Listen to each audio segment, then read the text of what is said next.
The report was filed at 0300 hours, station time. Row 7 had filed 31 reports like it in his 200 years of observation work.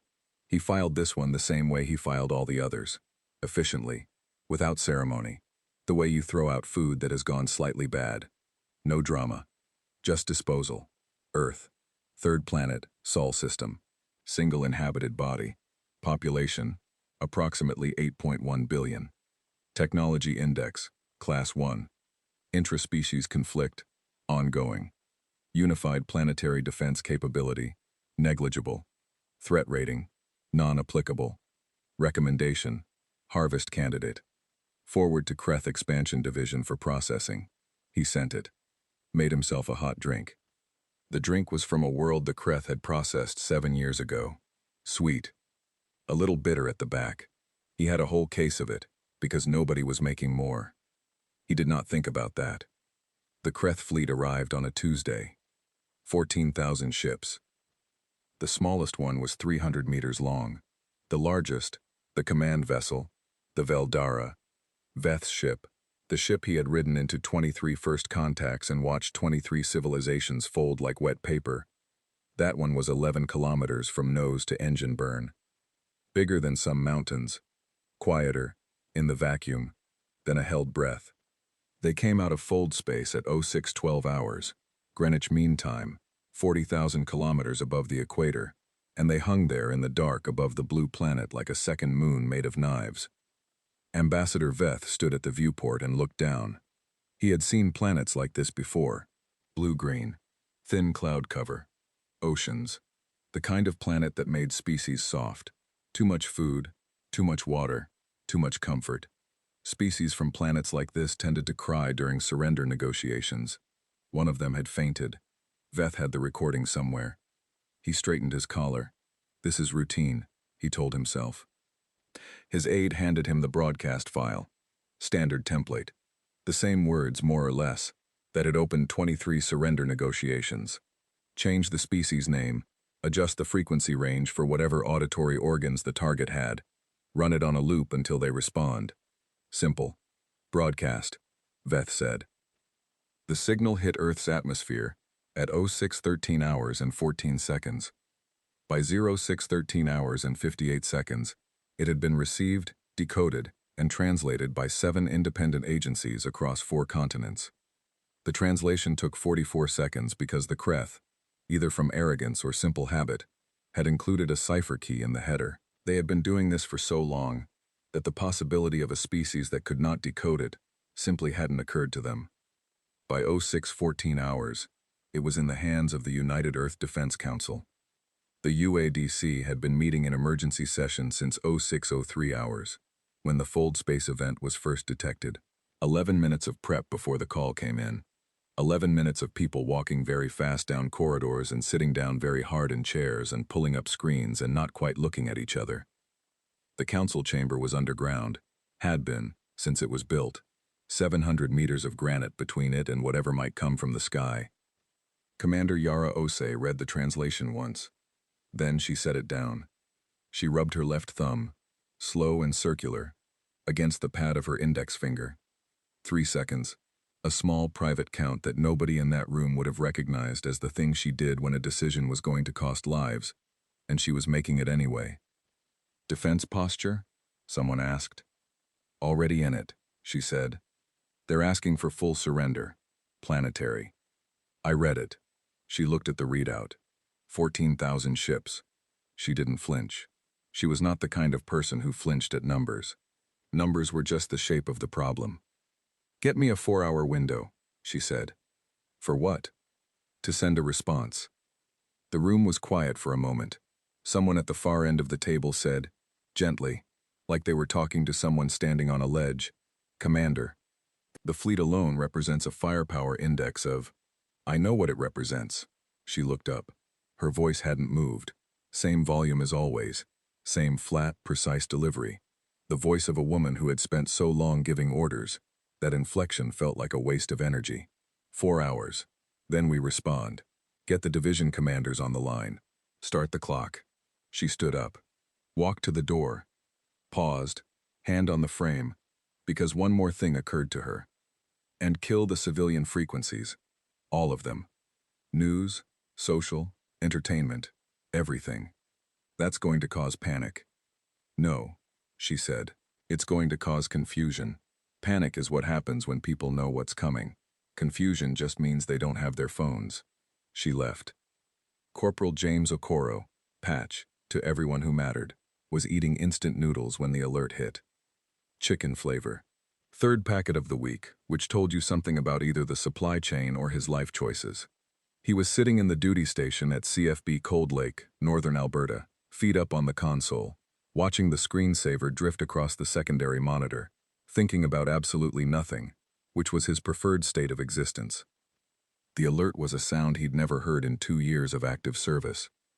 Not the usual alarm, not the drill tones, something lower, something that came up through the floor before it came through the speakers. He put the noodles down, looked at the primary screen. The screen had a number on it. He looked at the number for a long time. Then he picked the noodles back up, ate the last 3 forkfuls, because cold noodles were a waste and he wasn't an animal. And then he put the container in the recycling and pulled up the command feed. 14,000 ships. He read it twice. Then he pulled out the small, battered notebook he kept in his left breast pocket. Green cover, half the pages water-warped from a river crossing in his first year that nobody was supposed to talk about. And he wrote, Tuesday, 06:17 hours, aliens, Cold Lake, still no good coffee. He clicked the pen closed. Stood up, went to work. 4 hours and 6 minutes after the Cretth broadcast reached Earth, a single signal went up. Military frequency. Encrypted. But the encryption was simple, almost insultingly so, and the Cretth comms team decoded it in under 2 minutes. They'd been expecting something. Probably a counteroffer. Begging, maybe. Some species tried to negotiate. The Cretth had a whole section in the processing handbook for negotiations. The signal decoded to 7 words. Received. Preparing response. UADC Veth read it. He read it again. Then he handed it back to his aide and said, Log it, and went back to looking out the viewport. Row 7, monitoring from his observation post in the outer system, logged his own note at 101:19 hours. Subject species has acknowledged communication. Response time, 4.1 hours. Message content, non-committal. Tone, neutral. Compliance trajectory, 94.7%. No unusual indicators. Awaiting formal response. Estimated surrender, 48 to 72 hours. He underlined 94.7%. He had been right about the compliance trajectory on every single Class 1 species he'd ever assessed. He made another hot drink. What Row 7 noticed at 10:34 hours was not in his handbook. He was running a routine sweep of Earth's communication spectrum, something he did every 20 minutes, just to watch the panic evolving, because panic had a shape, a rhythm, a way of spreading from population center to population center, like fire jumping between trees.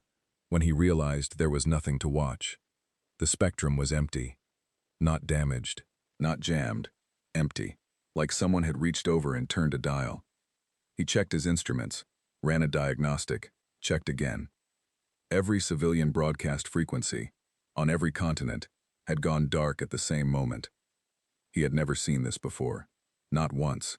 In 31 civilizations, species under threat did not go quiet. They screamed. They broadcast prayers and last messages and desperate political speeches. They filled the air with noise, the way wounded animals filled the air with sound. Because noise was proof of life, and life was the one argument nobody stopped making until they couldn't anymore. Earth had turned off its noise. All of it. Together. At once. Row 7's sensory filaments, the thin, sensitive organs along his neck that processed emotional atmosphere in the air, a feature his species had evolved for social reading, and which had absolutely no useful function in the vacuum of space, but which activated anyway when his nervous system registered something it didn't have a category for, retracted fully against his skin. He opened a new log entry. Anomaly detected. Earth civilian communication spectrum. Offline. Not disrupted. Deactivated. Coordinated shutdown across all surfaces simultaneously. Behavior inconsistent with Class 1 threat response profile. Logging as anomaly. Will monitor. He highlighted the word anomaly. Stared at it. Below him, 40,000 kilometers away and falling, the night side of Earth looked the same as it always had. City lights in clusters. The long dark between them. The soft glow of coastlines. A planet sleeping. His instruments caught it first. Thermal blooms. Small, initially. Then more. Then many. Rising from every continent in a pattern that was not random, and was not panic, and was not the shape of a species losing its mind under pressure. It was the shape of things waking up. Engines, his instruments told him. Thousands of them. Not warming up. Already warm. Already running. As though they had been running. Quietly, below the threshold of routine scans, pointed at the sky, for a very long time. Addendum. Row 7 typed. He looked at the thermal map. He looked at it for a long time. Addendum. Revising anomaly classification. Earth is not panicking. Earth is not negotiating. Earth is, I do not have a word for this. Earth is becoming something. I am going to need more instruments. He sent an emergency data request to Council Station. Then he did something he had not done in 200 years of observation work. He locked his station door. Aboard the Veldara, Ambassador Veth was eating dinner when his comms officer came in. The comms officer was named Vreth, young, good at the job, had the slightly pinched expression of someone who had learned to deliver bad news carefully. Sir. Earth's civilian frequencies have gone offline. Veth chewed. Offline how? All of them, sir. Simultaneously. About 40 minutes ago. Veth set his fork down. All of them. Yes, sir. Veth thought about this. In his experience, when a species went quiet before a surrender, it meant one of two things. Either the government had collapsed, and there was nobody left to broadcast, or the military had taken over communications entirely in preparation for issuing a planet-wide order. Either way, it was usually the end of their resistance, not the beginning of it. They're preparing to comply, he said. That's one interpretation, sir. He looked at Vreth. What's another? The young officer held his hands in the configuration that meant, in Cretth body language, I am about to say something I don't have enough information to be certain of, and I want the record to show I said so. I don't know, sir. That's the problem. Veth picked his fork back up. Monitor and report, he said. We'll have their formal response within the day. Vreth left. Veth ate the rest of his dinner. Outside the viewport, Earth turned slowly on its axis, the way it had been doing for 4.5 billion years, at a speed and with a patience that suggested it did not particularly care what was in orbit above it. Veth did not notice this. He was not the kind of person who noticed things like that. At 0300 hours, station time, Row 7 filed a second report. This one was 2 lines long. Revising Earth threat classification. Insufficient data for new rating. Recommend all Council observers in the Sol sector increase monitoring frequency. He paused. Added a third line. I may have been wrong about this one. He almost deleted it. It was not the kind of thing you put in official reports. Too personal. Too uncertain. Not the language of 200 years of clean, correct, authoritative observation work. He left it in. Sent the report. Made another hot drink. Sat down. Watched Earth turn. Down below, in the dark, in 100 underground facilities on 6 continents, in mobile units in forests and deserts and 3 submarines running dark and silent in the deep Pacific. The things that had been warming up for a very long time, finished warming up. Pachokoro, in his carrier unit somewhere over the Atlantic, wrote one more line in his notebook. They have no idea what they knocked on.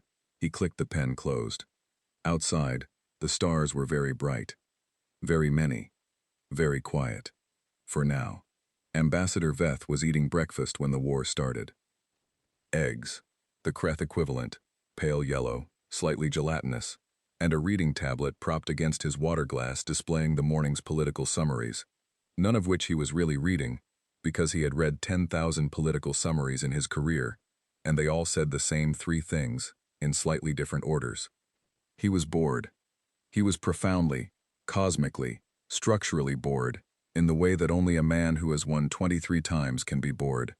Victory had a shape after a while. It was the shape of a Tuesday morning. Eggs. A reading tablet. The distant hum of a fleet so large it bent gravitational calculations. His comms officer knocked. "Sir, Earth has gone active." Veth turned a page on his tablet. "Define active." "Launches, sir. Multiple. We're still categorizing." "Missiles?" Not exactly, sir." He looked up then. Not because he was worried, because not exactly from a comms officer was the kind of grammatical formation that required a face behind it. "Come in," he said. Row 7 saw it first. He saw it because his instruments were better, because he had spent the last 4 hours adding instruments, because something about the thermal map of Earth had crawled under his carapace and refused to leave, because he was, and he would not write this in his report, but he felt it in the thinning of his breath, afraid. The launches came from everywhere.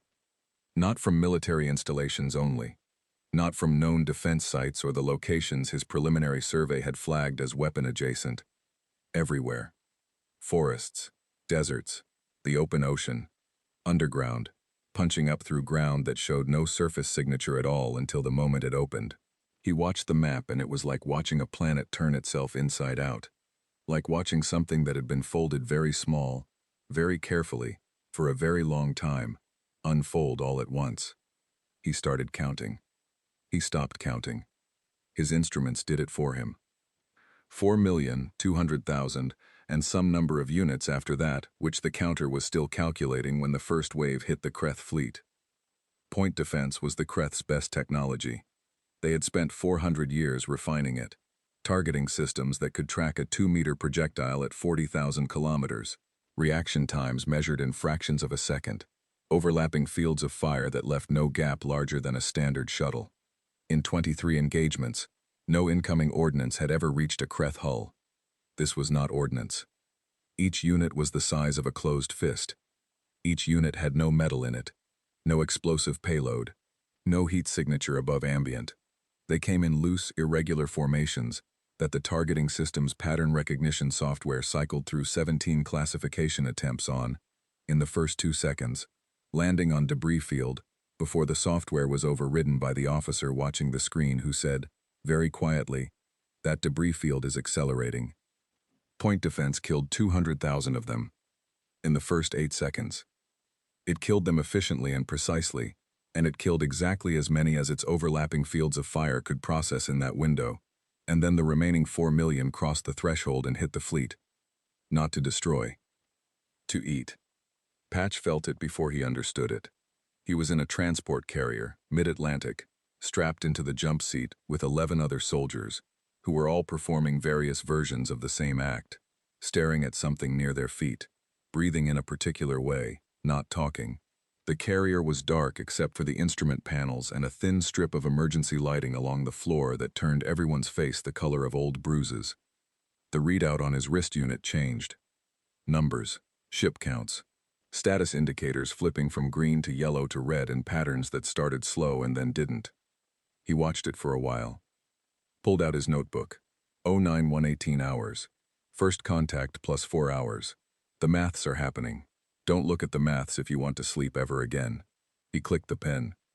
The soldier next to him, a woman named Castillo, Sao Paulo, never spoke unless she had something worth saying, which made her the finest human being Patch had personally encountered in 2 years of service. Looked at the wrist readout and said, very quietly, 3,000. He looked at her. 3,000 gone, she said. He looked at his own readout. She wasn't wrong. 3,114 Cretth ships had gone dark. Not destroyed. Not burning.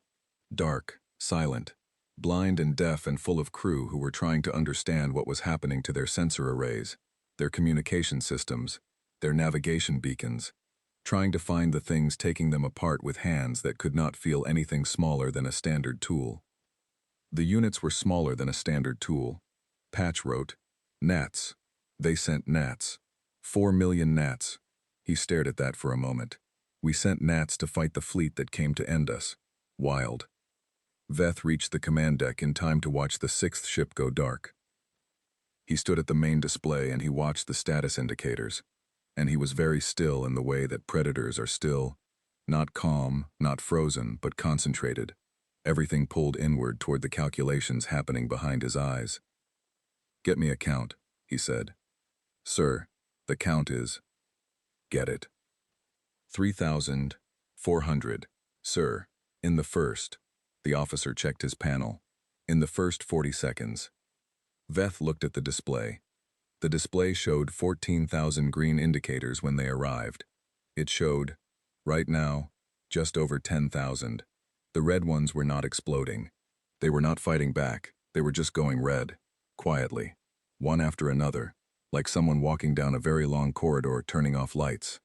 "What is hitting us?" he said. "We don't." "What is hitting us?" "Something small, sir. We cannot get a clear scan. Whatever they're made of, it's not reading. They're going through the point defense because point defense wasn't designed for—" The officer stopped, rearranged his words. "We weren't designed for this." Veth absorbed that. "Options. We could withdraw to high orbit, out of launch range. Then they have the atmosphere. No. We could." The display pinged. A 7th ship went dark, then an 8th, then 3 more at once. Row 7 had stopped writing notes. He was just watching. He had a secondary monitor running, displaying his own report from 4 hours ago, the one with 94.7% underlined. He had written it with the comfortable certainty of a man who has been right 31 times, and it sat on the screen next to the tactical feed, and the juxtaposition was doing something to him that he didn't have a clean word for. He watched Earth's second wave launch. Different profile. Larger. Faster. Clear metal signatures. These ones the sensors could see coming, which he initially registered as a correction, an improvement in targeting odds. Then he understood what they were for. The first wave had eaten the eyes, the ears, the voices. The second wave was for the ships that couldn't see it coming. He watched 10,000 Cretth vessels try to coordinate a response with no sensors, no communications, no navigation data. He watched them fire into each other twice. He watched 3 ships attempt to run and fold into each other in the dark. He opened a new log. Hour 1. Cretth fleet, compromised. Earth losses, none confirmed.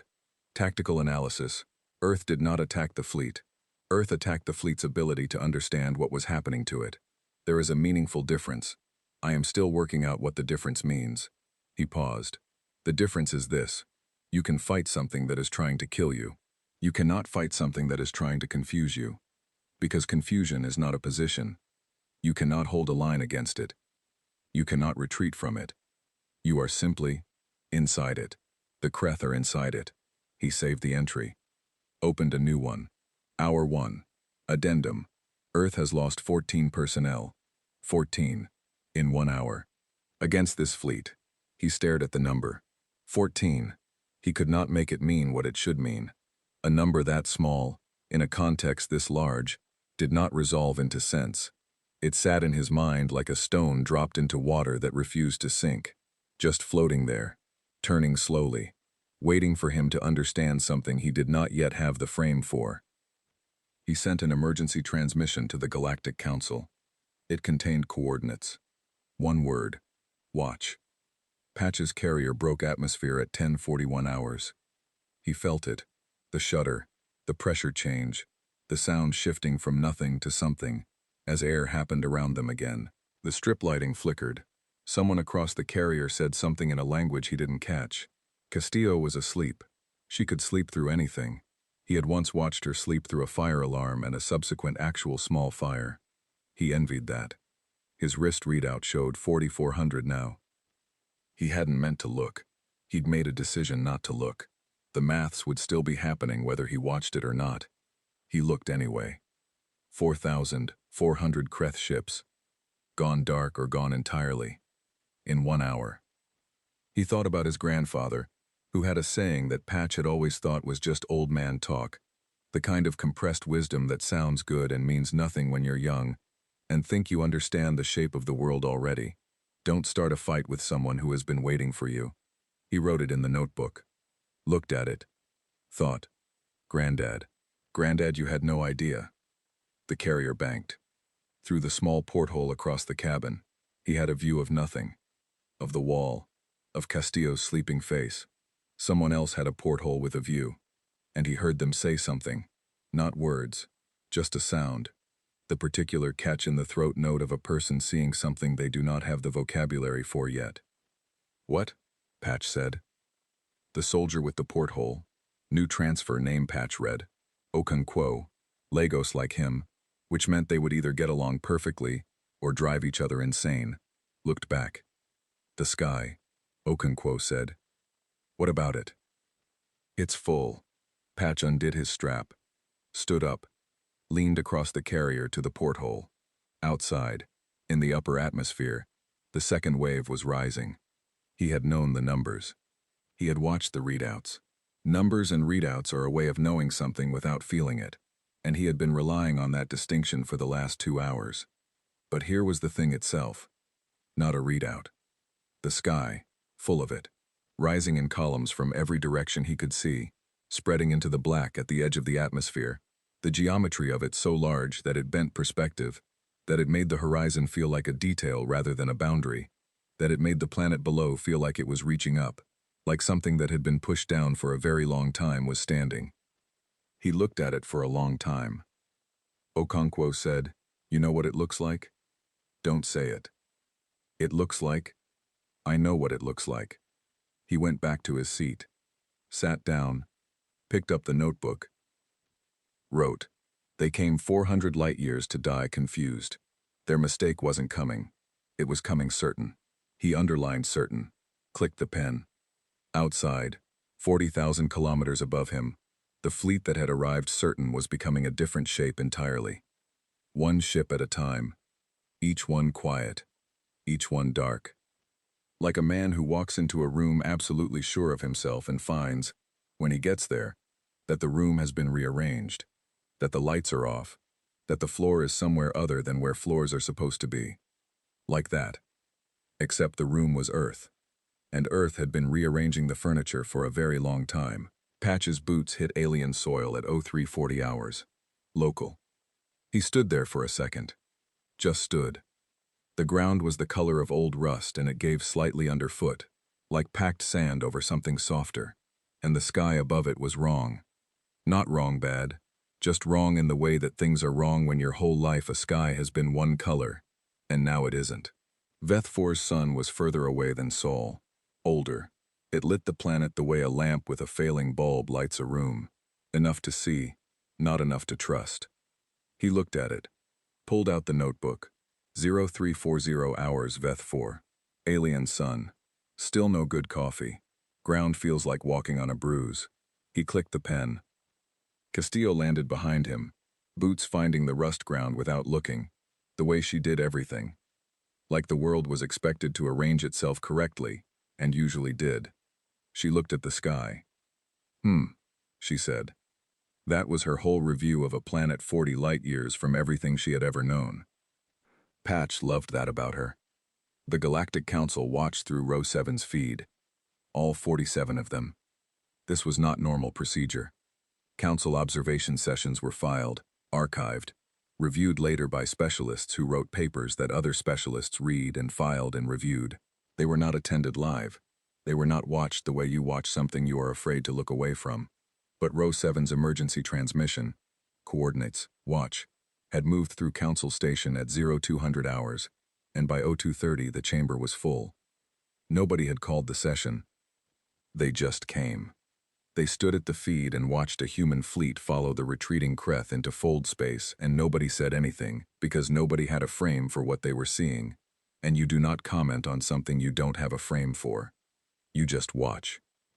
The eldest delegate, So Varan, 1,400 years of service, had watched species born and burned, kept her emotional register so flat that junior delegates sometimes checked her vital signs, stood in the back corner with her hands folded and her eyes on the feed.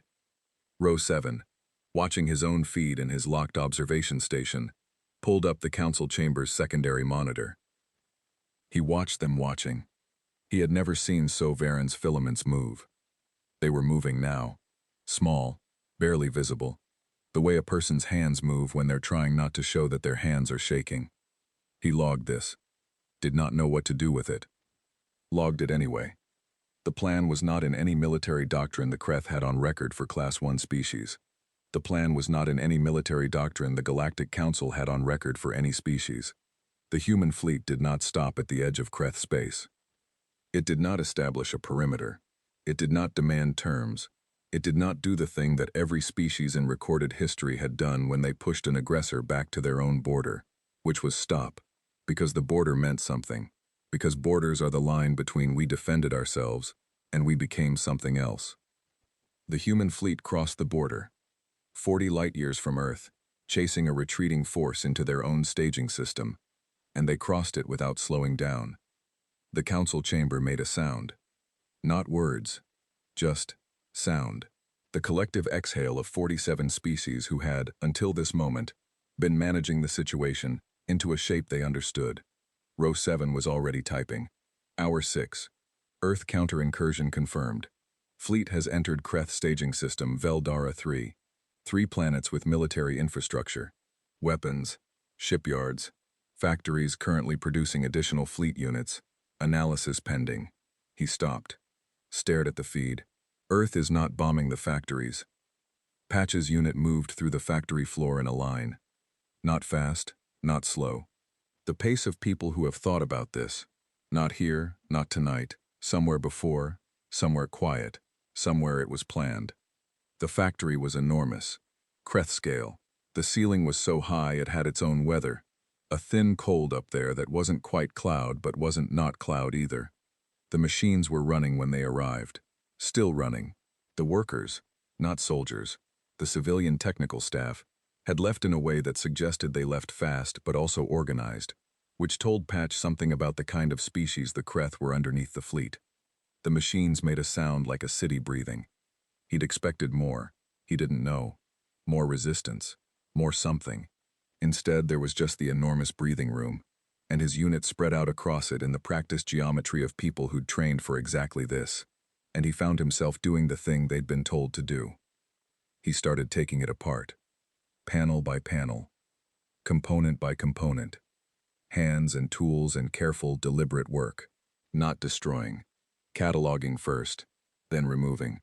The engineers moved ahead of his unit, identifying, tagging, and behind them came the loaders, and behind the loaders came the haulers, and it was the most organized thing he had ever been part of, which was saying something, because the Nigerian army had once organized a 40-car convoy through Lagos at rush hour, and that had also been impressive. He pulled a panel. Inside circuitry he didn't recognize. Dense, intricate, the kind of engineering that had been refined for centuries. Not better than human engineering. Different. Like 2 solutions to the same problem that had never been in the same room before. He tagged it. Moved to the next panel. 0512 hours, he wrote later, in a brief pause while the haulers caught up, taking apart their factory. Like a kid taking apart a clock. Except the clock was trying to kill us last week. He looked at that. Actually not different from a kid taking apart a clock. Commander Osei's message went to Veth 4's garrison at 0600 hours. She wrote it herself. Did not pass it to comms to dress up or flatten out. It was already flat. Her voice was always flat. The message was, you have 6 hours to evacuate your civilians. Military personnel may surrender or leave. We are not here for your people. We are here for your infrastructure. The clock started when you read this. Commander Y. Osei, UEDC. She sat in the temporary command post. A prefab unit, 3 rooms, a folding table, a coffee maker, that Sergeant Adibe had carried personally from Lagos because some things were non-negotiable. And she waited. Her aide said, you think they'll go? She picked up her coffee. Yes. How do you know? She thought about this, not because she was uncertain, because she was trying to find the version of the answer that was worth saying out loud. Because they're not stupid, she said. They made a stupid decision. That's different. Her aide considered this. And if they don't go? She set the coffee down, rubbed her left thumb. 2 seconds. Then we made the offer, she said. They went. 5 hours and 58 minutes after the message arrived, the last Cretth military transport lifted from Veth 4's surface. Row 7 tracked it from his station, one blip among many, And he watched it go, and he watched the planet below go still. Empty. He pulled up the thermal map. Human activity, ongoing. Not weapon signatures, not the profile of bombardment or seizure, or the particular heat shape of a species marking territory. The profile of people working, still taking it apart, still loading it, still moving through buildings and down corridors and across factory floors with the steady, organized intention of a species that had decided to take something home and was going to finish the job before it left. So Varen, in the council chamber, said, "They're not bombing." Nobody answered. It wasn't a question. They gave them 6 hours, she said. Still not a question. She was watching the feed. Her filaments had gone still again, but still in a different way than before. Not flat, not the professional stillness of 1,400 years of composed observation. The stillness of recalculation. They could have ended this system, a delegate on her left said. They have the capability. I've run the... I know, she said. Then why? I don't know. She turned from the feed for the first time since the session started. Looked at the room. 47 species, 47 sets of eyes, sensory organs, filaments, photoreceptors, all of them doing variations of the same thing she was doing. Trying to put Earth in a box. They're not interested in this planet, she said. They're interested in what was built here, and they gave the inhabitants time to leave. Row 7, watching the secondary monitor, wrote, "So Varen does not say things she hasn't thought through. She has been thinking through this for 6 hours. Log, she does not have an answer. First time in 200 years I cannot find a record of So Varen without an answer." Patch was eating a protein bar on the steps of what had been the garrison's command building when Ose walked past. He stood up. She waved him down without looking at him. "As you were, Corporal." He sat back down. She walked into the building. He watched the door for a moment, then looked back out at the factory district. The haulers were still moving. The sky was doing the thing it had been doing all day. That old lamp color. That light. That felt like it was apologizing for something. He thought about his grandfather again. Not the saying this time. Just the man. Old house in Surulair. Walls covered in photographs of people Patch had never met. Family that predated photographs. A whole chain of people who had survived things that should have killed them, and had somehow produced, at the end of the chain, a 23-year-old corporal eating a protein bar on an alien planet, 40 light-years from the street where his grandfather had grown his tomatoes. He thought, "Granddad, you would not believe this Tuesday." Then he thought, "You would absolutely believe this Tuesday." Castillo sat down next to him. They watched the haulers for a while. "You know what they thought?" she said. "Which part?" "All of it. Coming here. The whole thing." She chewed her own protein bar. "They looked at us and saw a species that couldn't agree on anything. Different countries, different languages, fighting each other, couldn't possibly coordinate." "Yeah. They weren't wrong, technically." "No. We just..."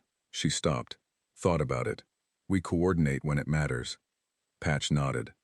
Wrote in the notebook, "Granddad used to say, don't start a fight with someone who has nothing left to lose."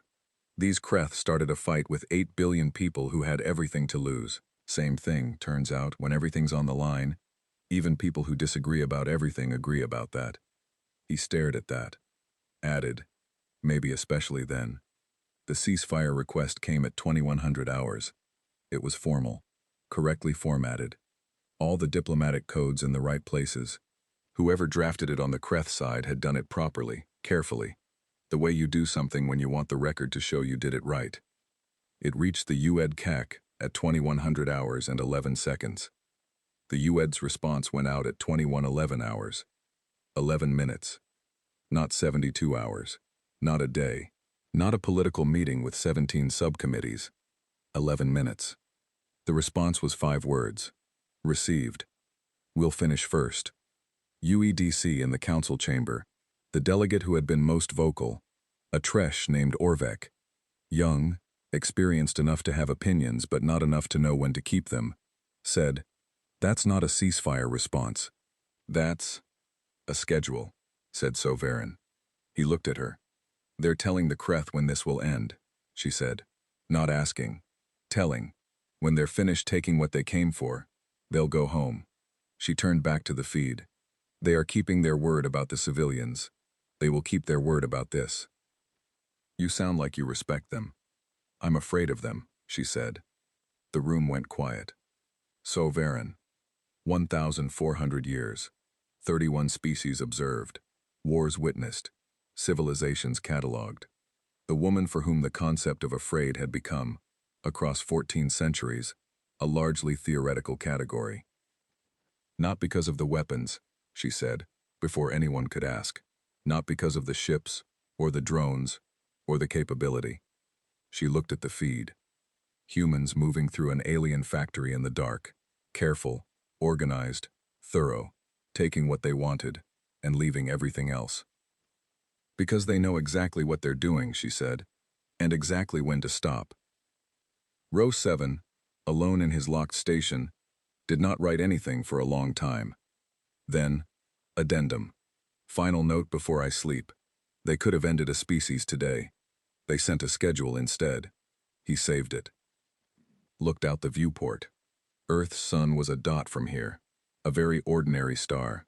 One of several 100 billion in this galaxy alone, most of which hosted nothing, some of which hosted things that burned bright for a century and collapsed, a few of which hosted things that had lasted long enough to reach the stars. One of which hosted this. He turned off the light. Slept badly. Dreamed, in the formless Row 7 way, of a planet rearranging furniture in the dark, getting it exactly right before anyone arrived, like it had been expecting company for a very long time. The list was 2,241 names long. Ose read it the way she read everything, straight through, no skipping, no scanning ahead. Each name got the same count of time, not equal time, the same time. The distinction mattered to her in a way she had never explained to anyone, and would not start now. It took 3 hours and 14 minutes. When she finished, she closed the file. Sat. The coffee had been cold for 2 hours. She drank it anyway. Patch came home on a Wednesday. Lagos. The airport smelled like diesel and fruit and the particular humid weight of air that had been breathed by too many people for too long. And he walked through arrivals with his bag over one shoulder and his notebook in his breast pocket, and he found his mother at the barrier before she found him, which is how it always went. She had a talent for looking everywhere at once, and he had a talent for seeing her before she turned. She turned. He raised one hand. She walked to him. She didn't say anything. He didn't say anything. She put one hand on the side of his face, the way she had done since he was 3 years old, and had come home with a cut above his eye from a fall she hadn't seen. The specific touch of a woman taking inventory. He was there. He was all there. She took her hand back. Come, she said. I made rice. He followed her out into the heat. The jollof was better than anything on Veth 4. He would not have said that in front of Castillo, who had opinions about Brazilian cooking that she defended with the energy of someone who had never considered the possibility of being wrong, but it was true, and he held it privately, like a warm thing in his chest. His mother sat across from him and watched him eat. This was her version of a debriefing. She had never asked him about his service, not in 2 years, not in a single call, not once. She asked about his sleep, his food, his feet, because her theory of the human body was that if those 3 things were managed, everything else would eventually sort itself out, and he had decided she was probably right. She asked, You're thin. Little bit. How's the food up there? He looked at her. She looked back. Perfectly clear. Perfectly unbothered. Up there. Like he'd been posted to Abuja. It's fine, he said. She refilled his bowl without asking. He ate. Outside, the street did what Lagos streets do in the early evening. Noise building in layers. A generator somewhere. Music from a window 2 floors up. Someone laughing at something. The city perpetually performing its own existence like it needed the audience to confirm it was real. He had been 40 light years away. It had been 11 weeks. The street sounded exactly the same. He thought, some things don't update, some things just stay. He did not write that in the notebook. Some things were for the notebook, and some things were for inside, and the line between them was a line he had drawn himself and maintained carefully, and would not explain if asked. The Galactic Council convened at 900 hours, station time, 47 species. The chamber had a capacity of 60 delegates, and it was using all 60 seats, which had not happened in Row 7's recorded institutional memory.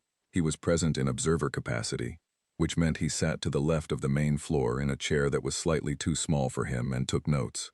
He was always taking notes. He had stopped trusting himself to remember things correctly.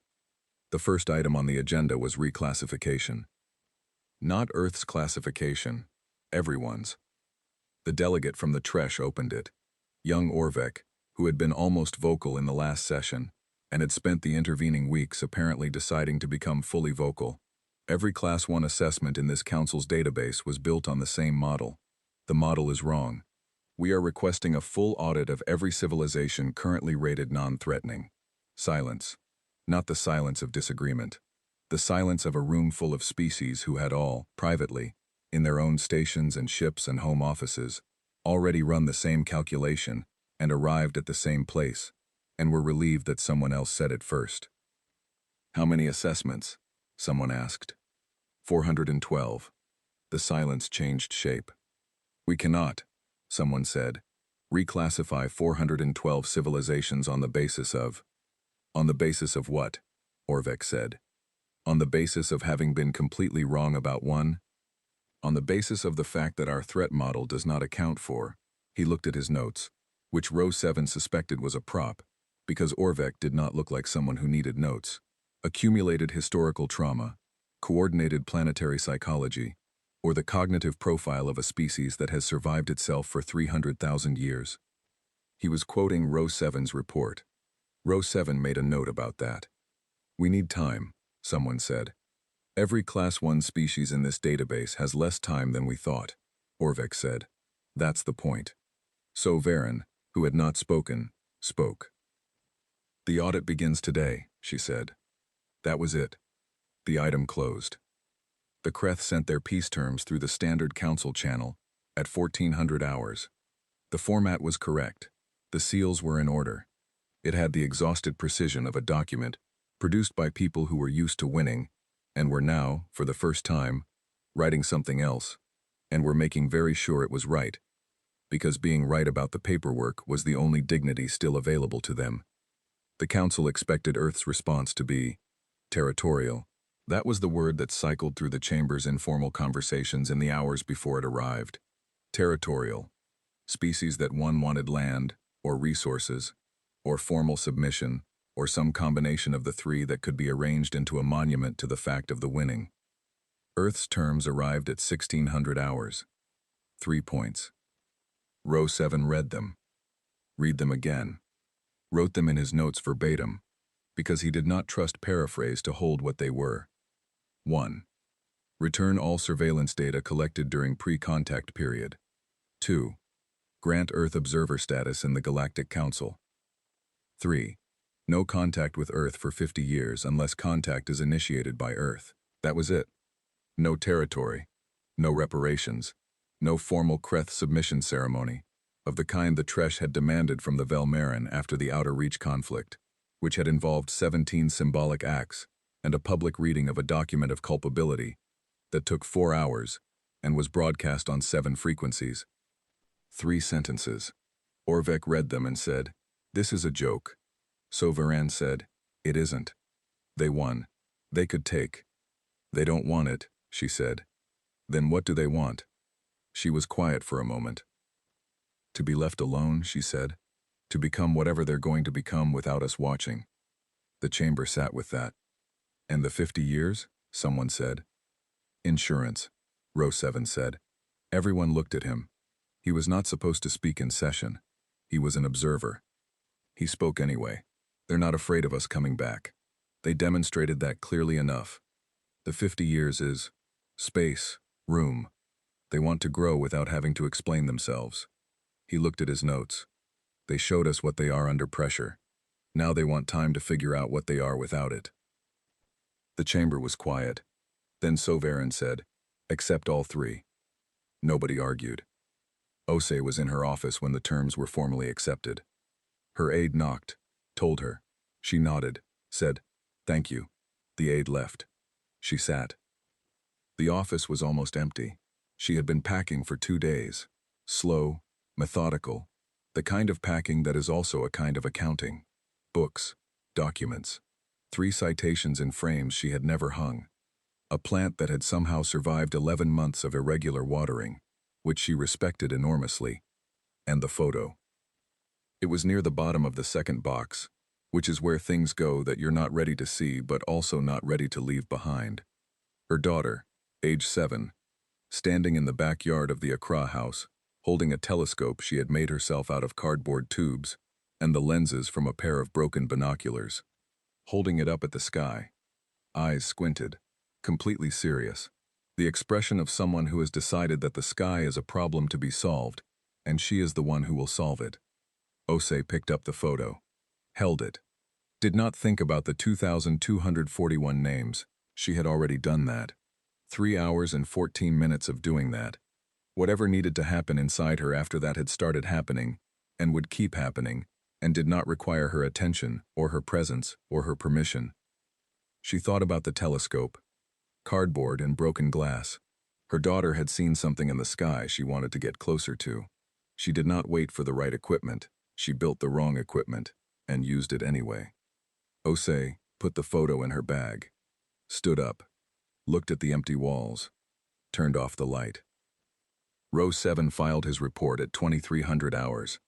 It was the longest he had ever written, longer than the cross-species behavioral study he had contributed to in his 43rd year, longer than the Velmarin conflict documentation, longer than the cumulative notes from his first decade in observation work. He almost cut the last paragraph, not because it was wrong, because it was the most personal thing he had ever put in an official document, and he had spent 200 years keeping his official documents the same temperature as his unofficial ones, which was low, controlled, correct. He left it in. Note final. During the closing stages of the engagement, 4 Earth weapon systems were fully charged, targeted, and held. The targets were Cretth population centers. The systems had confirmed firing solutions. Earth held them for 40 minutes, then stood them down. I have run the analysis. Those 4 systems would have ended the Cretth as a species, not their fleet, not their military capacity. The species, Earth had the kill. They chose not to take it. I have observed 31 civilizations in 200 years, and I have watched species make the choice to spare an enemy exactly twice. Both times the restraint was tactical, calculated mercy extended, because ongoing existence was more useful than erasure. I cannot find the calculation Earth made. They gave civilians 6 hours to leave. They took the infrastructure and left the planet. They sent 3 peace terms and asked for 50 years of quiet. They had the kill and they went home. I don't know what to do with this information. I am aware that not knowing what to do with information is not an appropriate way to close an official report. I am closing it this way anyway. He saved it, sent it, made a drink he didn't want, stood at the viewport. Somewhere in the dark, 40 light-years away, Earth was a small blue point around an ordinary star. It was not doing anything visible from here. It was just existing, the way it had been existing for 4.5 billion years, before the Cretth, before the Council, before Row 7 had filed his first routine report and drunk his first cup of something that came from a world nobody was making it on anymore. He had that thought, and then he had a different thought, sharp and sideways, the kind of thought that arrives without announcing itself. They could have ended a species. They went home instead. He did not resolve this thought. There was no resolution available. It sat in him like the name of something he did not have a word for yet, something that existed in the gap between the most dangerous thing he had ever seen and the most what? The most something. He stood at the viewport for a long time. Outside, the stars were the same stars they had always been. They looked different. He did not write that down. Some things were for inside. The signal left Earth at 0001 hours on a Thursday. Nobody announced it. No press conference. No political speech. No ceremonial countdown. Somewhere in a building that did not appear on public maps, someone pressed a key, and the thing that had been built over 6 months of quiet, careful, Argument-filled work went out into the dark at the speed of light, on every frequency the Galactic Council used, addressed to no one specifically, which meant everyone. Row 7 was asleep when it arrived. He felt it before he heard it. A vibration in the station's receiver array, a change in the ambient hum that his sleeping body registered as wrong but not danger, the way you feel a door close in another room without waking up. He woke up, looked at the receiver, looked at the origin coordinates, sat up. The transmission was 4 hours and 17 minutes long. He listened to the first 40 seconds and then he stopped. Not because he didn't want to hear it, because he needed to be sitting differently. He moved from the cot to the chair at the main console, the proper chair, the one he sat in when he was working, when he was thinking, when the thing in front of him required the kind of attention you cannot give from somewhere comfortable. He started again from the beginning. It opened with music.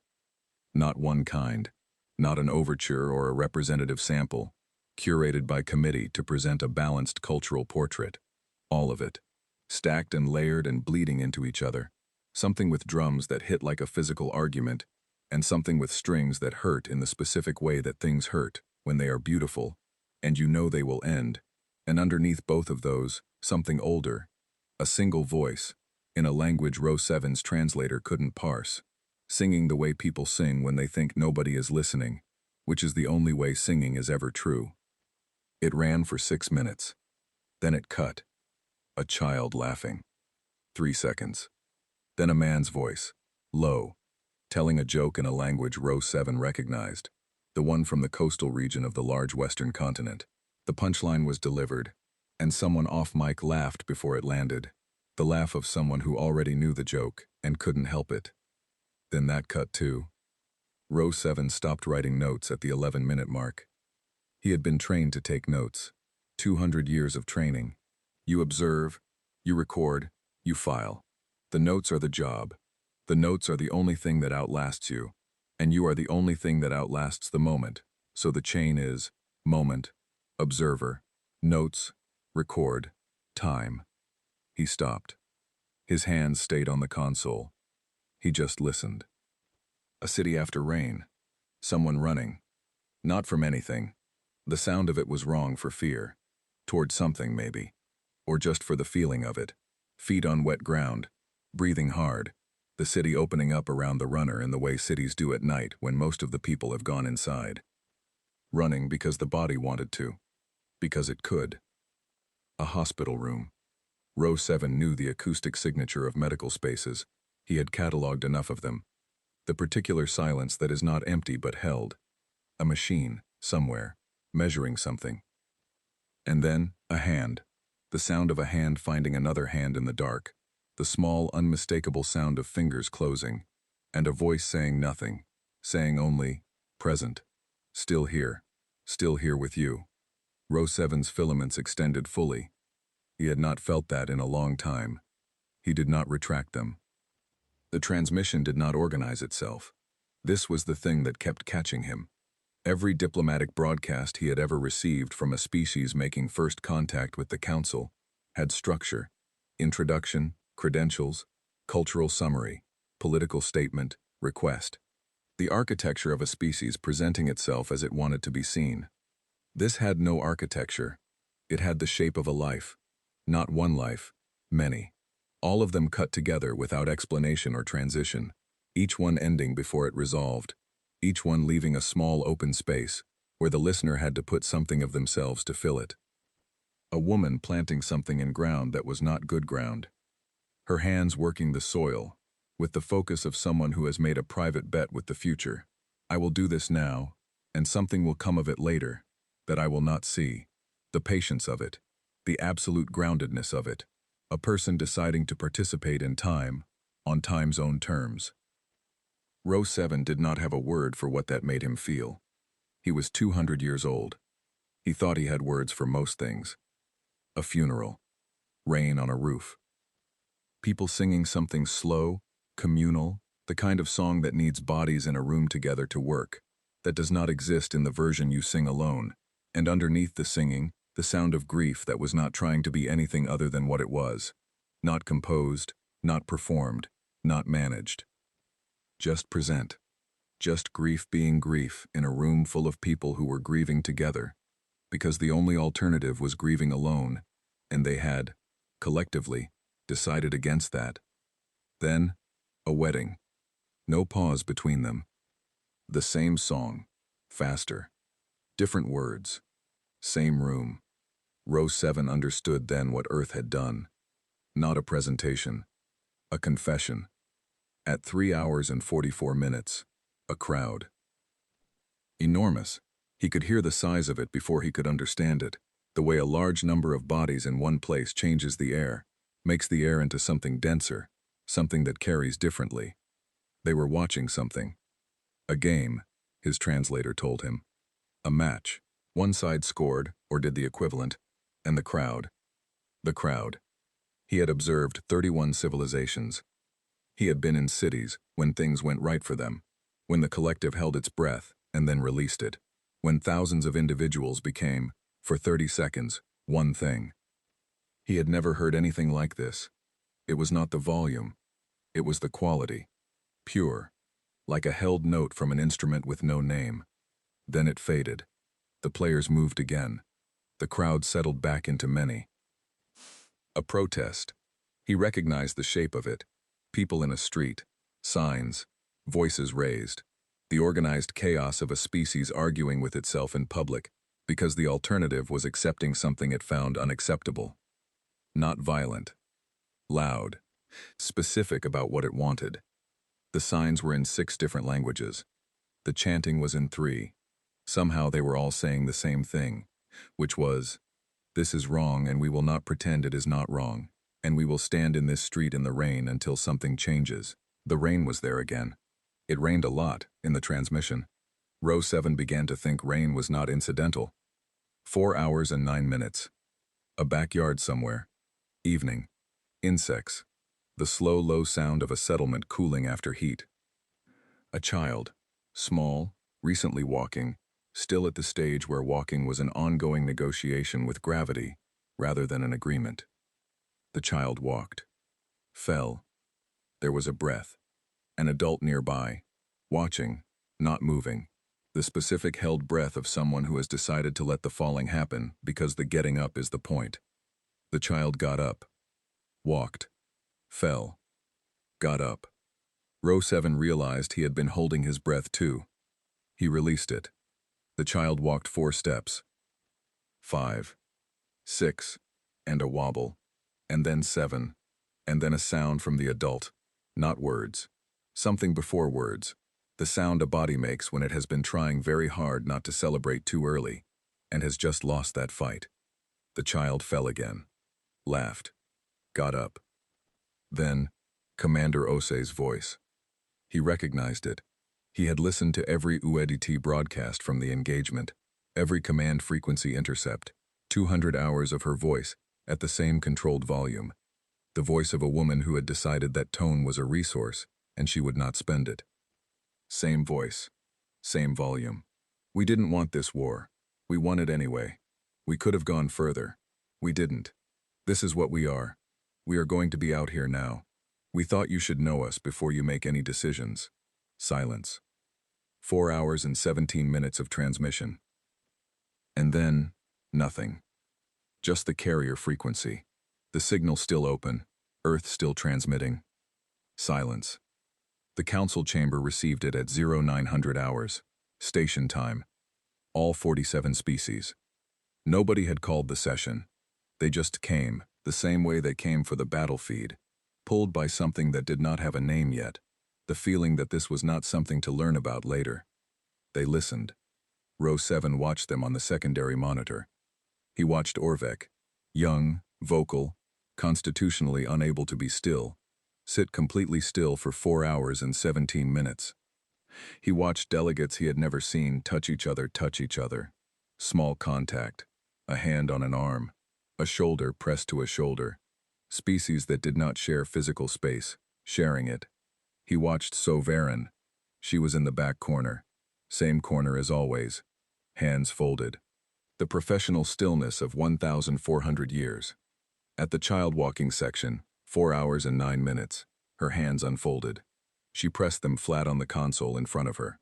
She looked at them, like she was checking something. The session ended at 1,418 hours. Nobody spoke for 40 seconds after the transmission closed. Then Sovereign said, to no one in particular, her voice doing something it had not done in any recorded session in Row 7's institutional memory. They grieve. A breath. They still grieve, and they plant things anyway. For 11 days, no species contacted Earth. Not the Cretth, not the Council, not the 17 civilizations that had been quietly upgrading their diplomatic monitoring of the Sol system since the engagement ended. Not the 3 species that had been composing formal introduction transmissions for 6 months and had been waiting for the right moment. 11 days. The silence was not fear. Row 7 was certain of this. He had heard fear silence before. The quiet of species that had received a threat and gone to ground. The held-breath quiet of civilizations deciding whether to run or comply. He had logged that silence 31 times. This was different. This was the silence of 47 species, sitting with something they had been handed and did not want to put down yet. The silence of not wanting to be the first one to speak, because speaking would end it. Because the thing they had been given was complete, in itself, and the correct response to a complete thing is not words, not immediately. First you sit with it.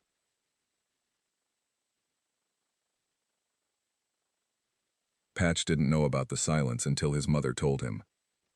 She had been watching the council feeds.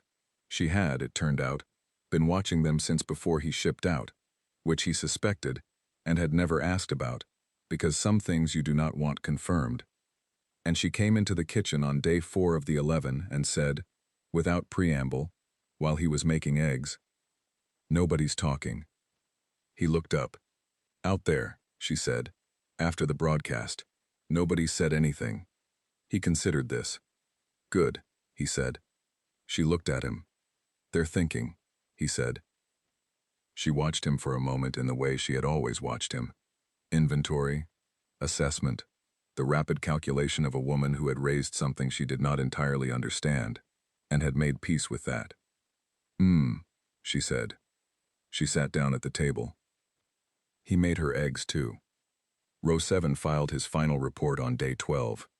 He had been writing it across the 11 days of silence, a few lines at a time, the way you write something you are not ready to finish. Each day, he added. Each day he did not send it. On day 12 he finished the last paragraph and sent it before he could think about it further. The last paragraph. I have observed 31 civilizations in 200 years. I have seen species discover fire and species forget it. I have watched things that called themselves civilized do things that had no name. I have filed reports. I have drunk things made on worlds that don't make them anymore. I have been careful and correct, and I have measured threat by the shape of weapons and the size of fleets. And I have been, it turns out, measuring the wrong things the whole time. Earth sent us a child learning to walk. They sent us rain, and a funeral, and a crowd going briefly insane, because someone kicked something correctly. They sent us a hand in the dark, and a woman planting trees she would never see. They sent it unencrypted, on every frequency, addressed to no one, which meant everyone. They showed us what they are made of. Not the weapons, not the fleet, the other thing. The thing underneath the weapons that makes the weapons make sense. The specific human terror of losing what they love, and what they will do, and how far they will go, and how carefully they will stop, because of it. Classification, revised. New classification, unclassifiable. Notes field. I don't have another word for it. I tried. Human will have to do. End of report. He sent it. Closed the console. Sat back. Outside the viewport, the stars were exactly what they had always been. Indifferent, numerous, old in a way that made everything else feel like a conversation happening in a room they hadn't noticed yet. He looked at them. He thought about the child. 6 steps. Wobble. Fall. Laugh. Up again. He thought about the adult's breath, the held then released sound of someone watching something small get up from a fall and go again, the involuntary celebration of it, the joy that arrived before the person decided to have it. He thought, that is the whole story, maybe. Fall. Laugh. Up again. They've been doing it for 300,000 years. We mistook the falling for weakness. We didn't see the laughing. We never thought to look at what happened next. He sat with that for a long time. Outside, the stars. The ordinary star, 40 light-years from here, the one that had been burning the same slow burn since before the council existed, since before anyone was counting, the one that had watched, from its unremarkable position, in an unremarkable arm, of an unremarkable galaxy, a species climb down from trees and look up, and decide that up was interesting, and go.